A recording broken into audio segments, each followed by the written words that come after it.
നമസ്കാരം. പശ്ചിമേഷ്യയിൽ യുദ്ധം കൊടുമ്പിരികൊള്ളുന്നതിനിടെ സമാധാന നീക്കങ്ങളുമായി ഇറാൻ രംഗത്ത്. എന്നാൽ കർശനമായ 3 നിബന്ധനകൾ അംഗീകരിച്ചാൽ മാത്രമേ പിന്നോട്ടുള്ളൂ എന്നാണ് ഇറാന്റെ നിലപാട്. ഇറാൻ പ്രസിഡന്റ് മസൂദ് പെസഷ്കിയാൻ തന്റെ എക്സ് പേജിലൂടെയാണ് സമാധാനത്തിലുള്ള സന്നദ്ധത അറിയിച്ചിരിക്കുന്നത്.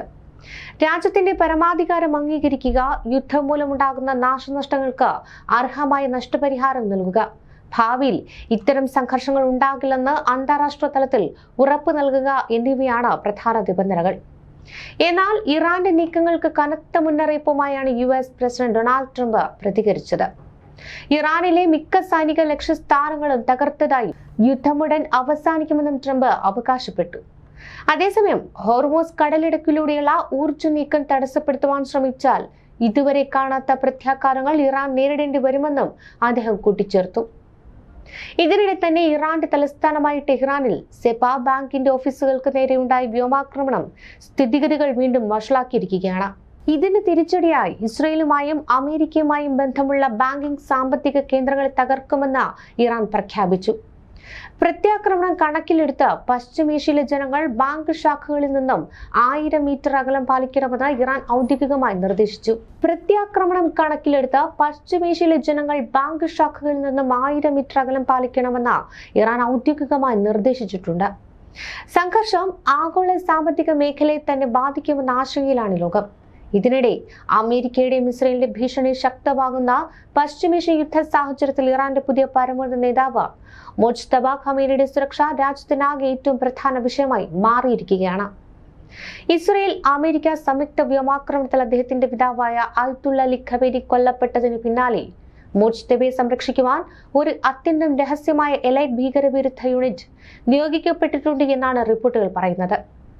പിതാവിന്റെ മരണത്തിന് ശേഷം ഇറാന്റെ പരമോന്നത നേതാവായി തിരഞ്ഞെടുക്കപ്പെട്ടിട്ടും മുജ്തബ ഖമേനി ഇതുവരെ പൊതുജനങ്ങൾക്ക് മുന്നിൽ പ്രത്യക്ഷപ്പെട്ടിട്ടില്ല. യുദ്ധത്തിന്റെ തുടക്കത്തിൽ നടന്ന വ്യോമാക്രമണങ്ങളിൽ അദ്ദേഹത്തിന് പരിക്കേറ്റതായും അതേ ആക്രമണത്തിൽ അദ്ദേഹത്തിന്റെ പിതാവിനെയും അമ്മയും ഭാര്യയും ഒരു മകനെ നഷ്ടപ്പെട്ടതായും ചില അന്താരാഷ്ട്ര റിപ്പോർട്ടുകൾ സൂചിപ്പിക്കുന്നു. എന്നാൽ ഈ വിവരങ്ങൾ ഔദ്യോഗികമായി സ്ഥിരീകരിക്കപ്പെട്ടിട്ടില്ല.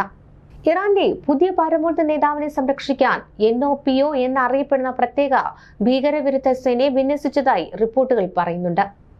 കറുത്ത വസ്ത്രം ധരിക്കുന്ന എലൈറ്റ് യൂണിറ്റ് നേരിട്ട് മുജ്തബ ഖമേനിയുടെ സുരക്ഷയ്ക്കായി നിയോഗിക്കപ്പെട്ടിരിക്കാമെന്നാണ് പാരീസ് ആസ്ഥാനമായുള്ള National Council of Residence of Iran വിദേശകാര്യ സമിതിയിലെ ഉദ്യോഗസ്ഥൻ അലി സഫാവി വ്യക്തമാക്കുന്നത്. ഫോക്സ് ന്യൂസ് ഡിജിറ്റലിനോട് സംസാരിക്കുമ്പോഴാണ് അദ്ദേഹം ഈ വിവരം പങ്കുവച്ചത്. സാധാരണയായി ബന്ദികളെ രക്ഷപ്പെടുത്തുവാൻ പോലുള്ള അത്യന്തം അപകടകരമായ ഒരു ഓപ്പറേഷനുകളാണ് NOPO കൈകാര്യം ചെയ്യുന്നത്. എന്നാൽ നിലവിലെ സാഹചര്യത്തിൽ ഖമേനിയുടെ സുരക്ഷ ഉറപ്പാക്കുന്നതാണ് ഈ സേനയുടെ പ്രധാന ദൗത്യമെന്നാണ് റിപ്പോർട്ടുകൾ സൂചിപ്പിക്കുന്നത്. അലി ഖമേനിയുടെ മരണത്തിൽ എലൈറ്റ് യൂണിറ്റിലെ ഈ അംഗങ്ങൾ കൊല്ലപ്പെട്ടിരിക്കാമെങ്കിലും സേന ഇപ്പോഴും പൂർണ്ണമായും പ്രവർത്തനക്ഷമമാണെന്നും അദ്ദേഹം വ്യക്തമാക്കി. 1991 രൂപീകൃതമായ NOPO ഇറാനിലെ ഏറ്റവും ഉയർന്ന പരിശീലനം ലഭിച്ച പ്രത്യേക പോലീസ് സേനകളിൽ ഒന്നാണ്. കാലക്രമേണ ഇസ്ലാമിക് റവല്യൂഷണറി ഗാർഡ് കോർപ്സിൽ നിന്ന് വ്യത്യസ്തമായി പ്രവർത്തിക്കുന്ന ഒരു ഉയർന്ന സ്പെഷ്യലൈസ്ഡ് യൂണിറ്റായി ഇത് വളർന്നു. NOPOയ്ക്ക് ആകെ 6 ബ്രിഗേഡുകളാണുള്ളത്. അവയിൽ 4 ടെഹ്റാനിലും 1 മഷ്ഹാദിയിലും മറ്റൊന്ന് ഇസ്ഫഹാനിലുമാണ് നിലയുറപ്പിച്ചിരിക്കുന്നത്. ഇറാനിയൻ സുരക്ഷാ സംവിധാനത്തിൽ ഏറ്റവും കഠിനവും മാരകവുമായ സേനകളിൽ ഒന്നാണ് NOPO എന്നാണ് വിലയിരുത്തപ്പെടുന്നത്. ശാരീരിക ശേഷി, ഉയർന്ന ബുദ്ധിശക്തി, മികച്ച മാനസികാവസ്ഥ എന്നിവയുടെ അടിസ്ഥാനത്തിലാണ് ഇവരുടെ അംഗങ്ങളെ തിരഞ്ഞെടുക്കുന്നത്. പ്രത്യേക സേനകളിൽ നിന്നാണ് ഉദ്യോഗാർത്ഥികളെ തിരഞ്ഞെടുത്തത്. കടുത്ത അഭിമുഖങ്ങളും പരിശീലനങ്ങളും നടത്തുന്നതുമൊക്കെ. ബന്ദികളെ രക്ഷപ്പെടുത്തുവാൻ പോലുള്ള ഓപ്പറേഷനുകൾക്ക് പുറമെ ആഭ്യന്തര സുരക്ഷാ ഭീഷണികൾക്കും ഈ സേനയെ വിന്യസിക്കാറുണ്ട്. 2022 മഹ്സ അമിനി പ്രതിഷേധങ്ങളും സാമ്പത്തിക പ്രതിസന്ധിക്കെതിരെ നടന്ന നിരവധി പ്രക്ഷോഭങ്ങളും അടിച്ചമർത്തുന്നതിൽ NOPO വലിയ പങ്കുവഹിച്ചതായും റിപ്പോർട്ടുകളുണ്ട്. പ്രതിഷേധങ്ങളെ നിയന്ത്രിക്കുവാൻ ഇറാനിലെ ഭരണകൂടം ഏറ്റവും കൂടുതൽ ആശ്രയിക്കുന്ന സേനയാണിതെന്നാണ് വിദഗ്ധർ പറയുന്നത്.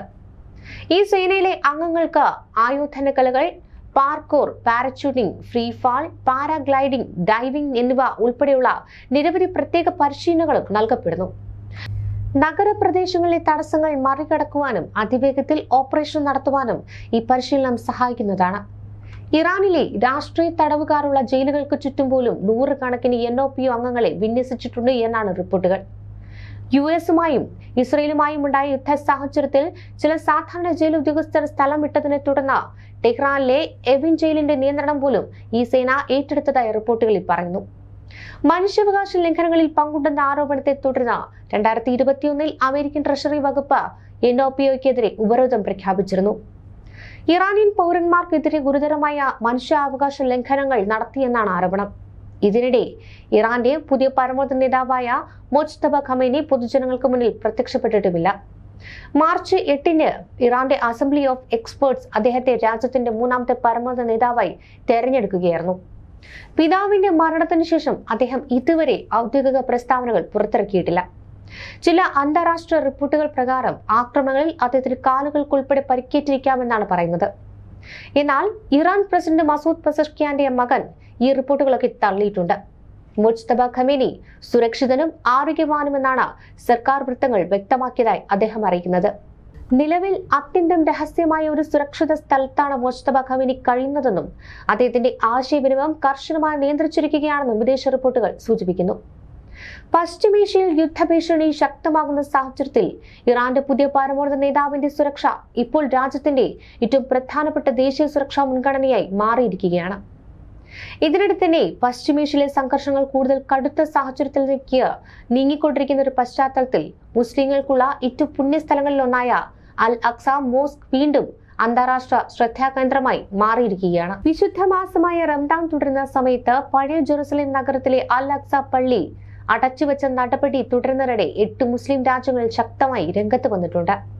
അറബ് ലോകത്ത് വലിയ ആത്മീയ പ്രാധാന്യമുള്ള ഈ പള്ളിയുടെ കവാടങ്ങൾ തുടർച്ചയായി 12 ദിവസമായി അടച്ചിട്ടിരിക്കുകയാണെന്നത് വലിയ വിവാദങ്ങൾക്കും പ്രതിഷേധങ്ങൾക്കും കാരണമായിട്ടുണ്ട്.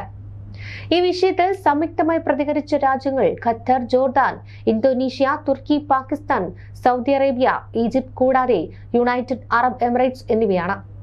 മാർച്ച് 11 പുറത്തിറക്കിയ സംയുക്ത പ്രസ്താവനയിൽ ഈ രാജ്യങ്ങളിലെ വിദേശകാര്യ മന്ത്രിമാർ ഇസ്രയേലിന്റെ നടപടി അന്താരാഷ്ട്ര നിയമങ്ങളുടെ നഗ്നമായ ലംഘനമെന്നാണ് വിളിച്ചത്.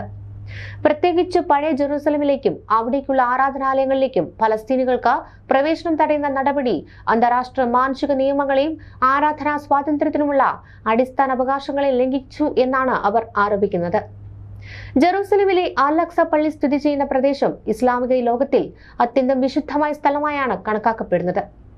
ഇസ്ലാമിക വിശ്വാസ പരമ്പരയിൽ മക്കയിലെ മസ്ജിദ് അൽ ഹറാമിനും മദീനയിലെ പ്രവാചകന്റെ പള്ളിക്കും ശേഷം 3ാമത്തെ ഏറ്റവും വിശുദ്ധമായ ആരാധനാലയമായി അൽ അക്സ പള്ളി മുസ്ലിങ്ങൾ ആദരിക്കുന്നുണ്ട്.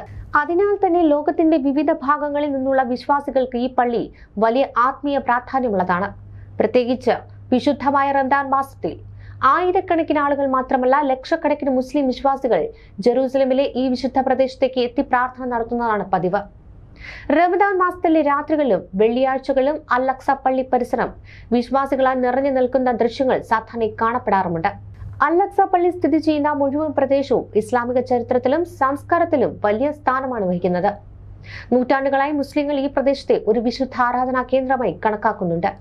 ചരിത്രപരമായും മതപരമായും ഏറെ പ്രാധാന്യമുള്ള ഈ പള്ളിയിൽ പ്രാർത്ഥന നടത്തുന്നത് വലിയ ആത്മീയ നേട്ടമായി മുസ്ലിങ്ങൾ വിശ്വസിക്കുന്നുണ്ട്. അതിനാലാണ് പ്രത്യേകിച്ച് റമദാൻ കാലത്ത് കുടുംബങ്ങളോടും കൂട്ടായ്മകളോടും കൂടി വിശ്വാസികൾ ഇവിടെ എത്തി പ്രാർത്ഥന നടത്തുവാൻ ശ്രമിക്കുന്നത്. എന്നാൽ അടുത്ത കാലത്ത് പ്രദേശത്ത് വർദ്ധിച്ചു വരുന്ന സുരക്ഷാ ആശങ്കകൾ ചൂണ്ടിക്കാട്ടി ഇസ്രയേൽ സൈന്യം പഴയ ജെറുസലേം നഗരത്തിലേക്കുള്ള പ്രവേശനത്തിൽ കർശന നിയന്ത്രണങ്ങൾ ഏർപ്പെടുത്തിയിരിക്കുകയാണ്. ഈ നിയന്ത്രണങ്ങളുടെ ഭാഗമായി പലപ്പോഴും പരിശോധനകൾ ശക്തമാക്കുകയും ചില സമയങ്ങളിൽ ആരാധകരുടെ പ്രവേശനം പരിമിതപ്പെടുത്തുകയും ഒക്കെ ചെയ്തിട്ടുണ്ട്.